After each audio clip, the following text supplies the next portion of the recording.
We've all seen The Martian, and we know we need breathable oxygen to survive on Mars. What's up, Watney? It turns out it's a lot better to be able to extract it from the atmosphere of Mars, then bring it with you on the trip over, if you have the technology.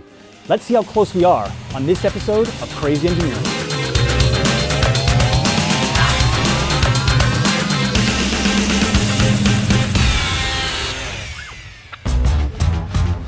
I'm here with Jim. He's going to teach us how to get oxygen on the surface of Mars.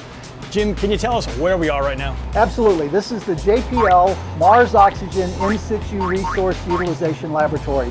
We call this the MOXIE lab for short. The MOXIE instrument is a demonstration mission designed to prove that we can produce pure oxygen on the surface of Mars. If it's successful, NASA may opt to send a dedicated mission to produce oxygen for humans to use in the future. So how do we make oxygen on the surface of Mars? It's actually a fairly easy process. Basically what we do is we take Mars atmosphere, we run it into a unit called a solid oxide electrolysis unit, which is basically a fuel cell in reverse. Wait a second. Reverse fuel cell? How does that work?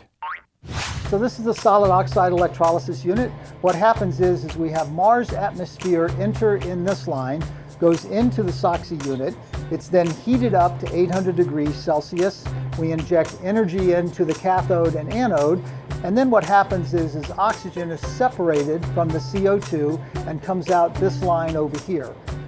This line here is the waste gases that's left over from the catalyst process. To test this technology, you're going to need some Martian atmosphere. Where on Earth are you going to find that? We know the composition of Martian atmosphere. It's 95% CO2 with some trace gases.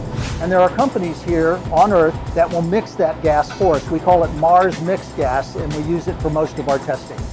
Well, what if we land on top of a mountain or down in a valley? The conditions for extracting oxygen are totally different. We've got to test for all of that. So the way we test for it is we design an instrumentation system that covers all of the conditions of the instrument. Lower pressures, higher pressures, clogging filters, oxygen purity, all of that stuff. Why don't we just bring the oxygen with us when we go to Mars? It's very difficult to bring something from the surface of the Earth to the surface of Mars, and it costs millions and millions of dollars. So it's much easier and better for us if we try to get that resource from the planet. Well, it's obviously a huge challenge, but we're both really optimistic up here. We're excited to see it on the Mars 2020 mission. Check back soon for some more crazy engineering. Heads up, Watney.